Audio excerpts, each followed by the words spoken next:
क्या कोई व्यक्ति किसी तीसरे व्यक्ति को फंसाने के लिए एक बच्चे की हत्या कर सकता है, करवा सकता है, जिस बच्चे का उस पूरी घटना में कोई दोष ना हो? आपको क्या लगता है, क्या ऐसा हो सकता है? बिल्कुल ऐसा ही हुआ। आज मैं आपको सच्ची कहानियां में एक ऐसी ही घटना के बारे में बताने जा रहा हूं जिसमें एक 14 साल के बच्चे की हत्या हो गई। पुलिस जब हत्यारे की तलाश में जुटी, परिवार के डिस्प्यूट, विवाद को खंगाल रही थी, तो उसे पता ही नहीं चल रहा था कि आखिर इसका मर्डर हुआ क्यों। लेकिन जब खुलासा हुआ तो बेहद चौंकाने वाली बात सामने आई, और वो मर्डरर कोई और नहीं था जिसे कहा जाता है, पुलिस कही जाती है कि यह रक्षक है, तो पुलिस भक्षक बनकर के सामने आई। एक पुलिस इंस्पेक्टर ने उस 14 साल के बच्चे का मर्डर करवाया था। पूरी कहानी आप भी सुनेंगे तो हैरान रह जाएंगे। 29 मई 2013 की रात थी वो, जब लोग खाना खाकर के सो रहे थे, तभी कुछ लोगों ने दरवाजे पर दस्तक दी। महिला ने दरवाजा खोला। 3 व्यक्ति धड़धड़ाते हुए घर में घुसे और टीवी देख रहे एक बच्चे की उन्होंने हत्या कर दी। गोली मारी, बच्चा गिर गया और तीनों वहां से भाग निकले। जब तक उनकी जो मामी है, बच्चे की मामी, जब तक उसको समझ पाती, तब तक वो तीनों बाहर जा चुके थे, भाग चुके थे वहां से मोटरसाइकिल पर। तीनों ने अपने मुंह पर गमछा बांध रखा था। यह वारदात है लखनऊ की। लखनऊ के इंदिरा नगर इलाके में यह घटना हुई। रात के करीब 10:30 बज रहे होंगे। पुलिस को सूचना दी गई। पुलिस उस लड़के, जो 14 साल का बच्चा था, उसका नाम था माज को लेकर के ट्रॉमा सेंटर गए, लेकिन वहां डॉक्टरों ने बताया कि वो मर चुका है। पुलिस लग गई जांच में कि आखिर ये मर्डर किसने किया, किससे इस परिवार की दुश्मनी हो सकती है। माज की दुश्मनी हो सकती है, उसके जो परिवार के अन्य लोग हैं, मामी मामा, उनकी दुश्मनी हो सकती है, उसके माँ बाप, किससे इसकी दुश्मनी हो सकती है, इसकी खोजबीन शुरू हुई। जब पुलिस कुछ नहीं पकड़ पाई, तब पुलिस ने हर व्यक्ति के जो कॉल डिटेल होती है उसको निकाला। कॉल डिटेल जब निकली तो एक महिला सब इंस्पेक्टर जो इसकी रिश्तेदार थी माज की, उसका मामला सामने आया, उसका नाम इसमें सामने आया। और उस महिला सब इंस्पेक्टर की कॉल डिटेल भी निकाली गई। महिला इंस्पेक्टर की कॉल डिटेल में निकला कि एक इंस्पेक्टर की उससे अक्सर बातचीत होती रहती है।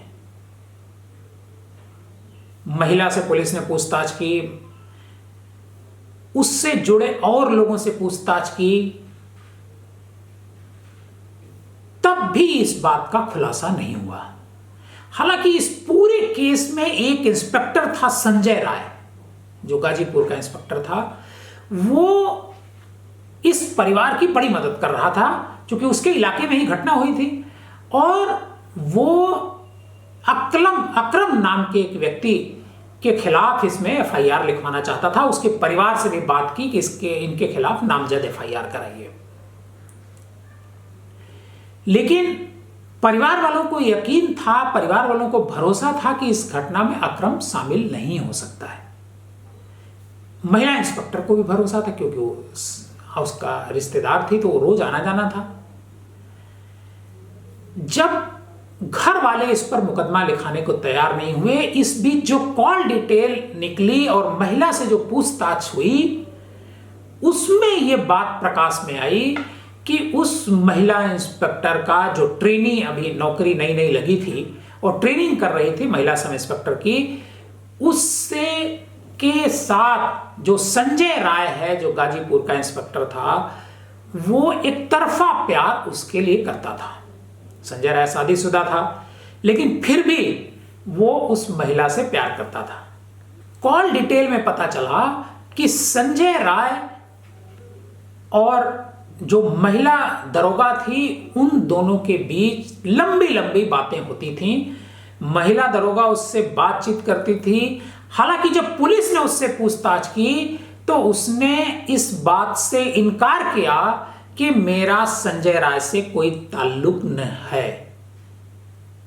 यह बात उसने जरूर बताई कि संजय राय, उसके साथ एक तरफा प्यार संजय राय का था और वो अकरम नाम के व्यक्ति के साथ उसको प्यार करती थी। संजय राय का जब इसमें नाम आया, जब यह लगा कि इस घटना को संजय राय ने कराया है अकरम को फंसाने के लिए, जब पुलिस यहां तक पहुंच गई तो संजय राय फरार हो गया। करीब 2 महीने बाद संजय राय ने कोर्ट में सरेंडर किया। अब भी संजय राय के खिलाफ जो निचली अदालत है, उसने मांझ हत्याकांड में संजय राय और उसके 5 साथियों को आजीवन कारावास की सजा सुनाई है। 2 और भी आरोपी इसमें शामिल थे, उनको 10-10 साल की सजा सुनाई गई है। जब इस मामले को लेकर के कोर्ट में बहस हो रही थी, प्रोसिक्यूशन चल रहा था, तो बहुत नए नए तथ्य सामने आ रहे थे, क्योंकि ये जो घटना थी लखनऊ की बहुत चर्चित घटना थी। 14 साल के एक बच्चे की अनायास हत्या हो गई। अखबारों में भी खूब छपा, टीवी पर भी दिखाया गया। हालांकि उस समय टेलीविजन उतना ज्यादा नहीं था, लेकिन फिर भी कुछ हद तक ये घटनाएं दिखाई गई। अखबारों में रोज इसका फॉलोअप छपता था, रोज एक नई कहानी छपती थी। लेकिन जब संजय राय जब पकड़ा गया, संजय राय ने जब सरेंडर किया, उससे पूछताछ की गई, तो जो संजय राय ने कहानी बताई वो बेहद चौंकाने वाली थी। मैं आपको एक एक करके वो कहानी बताता हूं कि संजय राय ने आखिर मांझ की हत्या क्यों कराई। जो महिला ट्रेनी इंस्पेक्टर थी वो मांझ की मामूली, संजय राय ने इस मांझ की हत्या इसलिए कराई क्योंकि वो जो महिला प्रशिक्षु दरोगा थी, उसका जो प्रेमी अकलम था, उसको फंसाने के लिए उसने ये कांड कराया। अब मैं आपको बताता हूं कि आखिर ये पूरा माजरा है क्या। दरअसल मांझ के रिश्तेदार है वो महिला प्रशिक्षु दरोगा।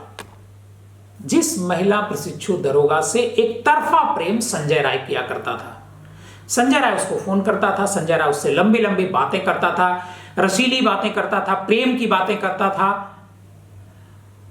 और एक दिन अचानक संजय राय को ऐसा लगा कि वो जो महिला दरोगा है वो उससे कुछ नाराज चल रही है। हालांकि संजय राय उसे पैसे से भी मदद करता था, उसके लिए शॉपिंग भी करता था, तो उसे लगता था कि ये महिला दरोगा मेरे लिए समर्पित है, वो भी उससे प्रेम करती है। लेकिन सच्चाई ये नहीं थी। इसका पता संजय राय को तब चला जब एक दिन संजय राय उसको फोन कर रहा था, महिला दरोगा को, और उसके फोन लंबे समय तक बिजी था। संजय राय ने कई बार फोन किया, लेकिन महिला दरोगा ने फोन नहीं उठाया। और करीब 1 घंटे बाद महिला दरोगा से उसकी बात हो पाई। संजय राय और उस महिला दरोगा के बीच फोन पर ही काफी कहासुनी हुई और संजय राय ने तुरंत उस महिला दरोगा का मोबाइल की सीडीआर निकाली, और सीडीआर निकाली तो यह पता चला कि जब संजय राय उसको फोन कर रहा था उस महिला दरोगा को, उसी समय उसकी बात अकलम नाम के व्यक्ति से हो रही थी। अकलम को संजय राय भी जानते थे, क्योंकि संजय राय का इस महिला दरोगा के अलावा माज जो महिला दरोगा की मां थी, वो दोनों के बीच आना जाना था, वहां उसके घर भी आना जाना था। तो इस वजह से अकलम को भी जानता था संजय। महिला दरोगा की मां भी अकलम के बारे में ठीक से जानती थी, और वो ये भी जानती थी कि अकलम और महिला दरोगा के बीच ताल्लुक चल रहा है, संबंध बातचीत होती है। हालांकि वो महिला दरोगा उसे बातचीत तो करती थी, लेकिन महिला दरोगा की जो मां थी वो अकलम को पसंद नहीं करती थी, और कई बार महिला दरोगा की मां ने कहा भी था कि तुम अकलम से ताल्लुक मत रखो, लेकिन फिर भी दोनों की बातचीत होती थी। और संजय राय को जब इस बात की तहकीकात हो गई, पुष्टि हो गई कि वो अकलम से घंटों घंटों बात करती है, तो संजय राय इसको लेकर के बहुत नाराज हुआ, और उसने प्लान किया कि किस तरीके से अकलम को किसी घटना में फंसा दिया जाए। संजय राय ने कुछ सूत्रों से बात की, और माज बच्चा जो था उसकी हत्या कराई। उसकी हत्या के पीछे संजय राय की एक ही रणनीति थी कि इस हत्याकांड में अकलम को फंसा दिया जाएगा, और चूंकि महिला दरोगा की मां भी उस अकलम को पसंद नहीं करती थी, इस वजह से वो अकलम के खिलाफ अक्सर संजय राय महिला दरोगा की मां से बातचीत करता रहता था, उसके भड़काता रहता था। अकलम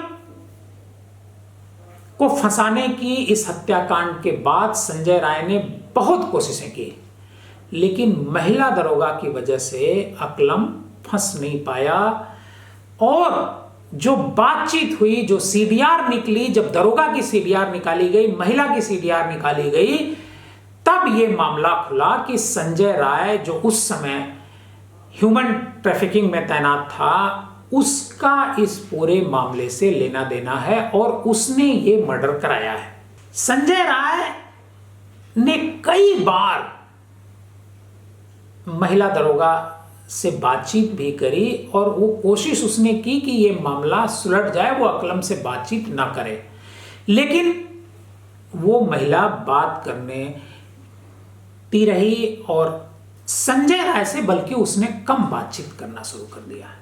हालांकि महिला का कहना है, महिला दरोगा का कहना है कि हमारा इसकी तरफ कोई झुकाव नहीं था, संजय राय की तरफ कोई झुकाव नहीं था। पुलिस महकमे में होने की वजह से हम संजय राय से बातचीत करते थे, और संजय राय ने हमारी एक मामले में बहुत मदद की थी, और उसी मदद के दौरान दोनों की मुलाकातें हुई थी। उसी मुलाकात की वजह से हम उससे बातचीत करते थे। इस मामले में संजय राय करीब 2 महीने तक फरार रहा, और उसके बाद उसने कोर्ट में सरेंडर किया। आज इस मामले में जब सजा सुनाई गई है, इसी हफ्ते इस मामले में सजा सुनाई गई है, और संजय राय को आजीवन कारावास की सजा दी गई है। तो जो माज का परिवार है, वो इस हत्याकांड में संजय राय के खिलाफ जो सजा सुनाई गई उससे बेहद खुश है। उसे लगता है कि हम अंततः इस घटना में न्याय मिला, और सही आरोपी को गिरफ्तार करके जेल भेजा गया। आपको हमारा ये वीडियो कैसा लगा, कमेंट बॉक्स में जरूर बताएं। अगर आपको हमारा ये वीडियो पसंद आया हो तो इसे लाइक कीजिए, सब्सक्राइब कीजिए, और ज़्यादा से ज़्यादा लोगों को शेयर कीजिए। हम छोटी से बड़ी सच्ची घटनाएं आपको सुनाते रहेंगे। आप हमारे चैनल पर बने रहिए। बहुत बहुत धन्यवाद। नमस्कार, मैं हूं देवकीनंदन मिश्रा। आप देख रहे हैं पब्लिक न्यूज टीवी। अगर आपको हमारा ये वीडियो पसंद आया हो तो इसे लाइक करें और ज्यादा से ज्यादा लोगों तक शेयर करें। हाँ, एक बात और, हमारे इस चैनल को फॉलो करें, सब्सक्राइब करें, ताकि जैसे ही हम कोई नया वीडियो डालते हैं सबसे पहले आप तक वो पहुंचे।